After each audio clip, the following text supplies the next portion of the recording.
Welcome to A9 TV. Andhra రాష్ట్ర ముఖ్యమంత్రి నారా చంద్రబాబు నాయుడు మరియు నందిగామ నియోజకవర్గ శాసనసభ్యురాలు తంగిరాల సౌమ్య ఆదేశానంతరం నందిగామ పురపాలక కమిషనర్ ఈవి రమణబాబు ఆధ్వర్యంలో మొక్కల్ని నాటి పర్యావరణానికి ఊపిరిపోసి కాలుష్యాన్ని తరిమికొట్టి మనమందరం ఆరోగ్యంగా జీవిద్దామని కమిషనర్ గారు పేర్కొన్నారు. నందిగామ పట్టణంలోని అగ్నిమాపక కేంద్రం ప్రాంగణంలో శుక్రవారం ఉదయం వనం మనం కార్యక్రమంలో భాగంగా మొక్కలను నాటారు. మున్సిపల్ కమిషనర్ మరియు పత్రికా విలేకరులకు, ఎలక్ట్రానిక్ మీడియా, ప్రింట్ మీడియా వారందరికీ ముందుగా నా హృదయపూర్వక నమస్కారాలు. 2 రోజుల క్రితం నుంచి నందిగామ మున్సిపల్ కమిషనర్గా ఛార్జీ తీసుకోవడం జరిగింది.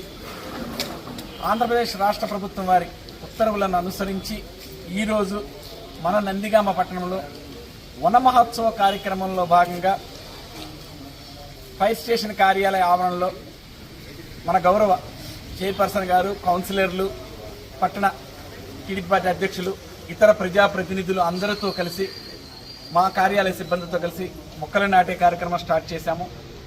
ఈరోజు ఇది కేవలం ప్రారంభం మాత్రమే. ప్రతి ఒక్కరూ కూడా నందిగామ పట్టణంలో మొక్క నాటడానికి అవసరమైన స్థలము ఉన్నట్లయితే అందులో పర్యావరణానికి ఏ విధమైనటువంటి హాని కలిగించనటువంటి మొక్కలని నాటాలని, అందులో భాగంగానే కేంద్ర రాష్ట్ర ప్రభుత్వాలు అమలు చేస్తున్నటువంటి మా నామ్ పర్ పేట్ అంటే తల్లి పేరుతో మొక్క, ఆ కాన్సెప్ట్ ఎందుకు పెట్టారంటే కన్నతల్లి అంటే మనందరికీ ఎంత ప్రేమాభిమానాలు ఉంటాయో మనము నాటే మొక్క మీద కూడా అంత ప్రేమతో, అంత అభిమానంతో ఆ మొక్కని కాపాడాలని, ప్రతి ఒక్కరికి ఆ బాధ్యతని గుర్తు చేయాలని రాష్ట్ర కేంద్ర ప్రభుత్వాలు ఆ పేరుతో మొక్కలు నాటే కార్యక్రమాన్ని చేపట్టాయి. ఈ కార్యక్రమం అనేది కార్తీక మాసం చివరి వరకు ఏదైతే మనం మొక్కలను నాటడానికి అనుకూలంగా ఉన్న సమయం ఉంటుందో ఈ కాలమంతా నాటుతూనే ఉంటాము.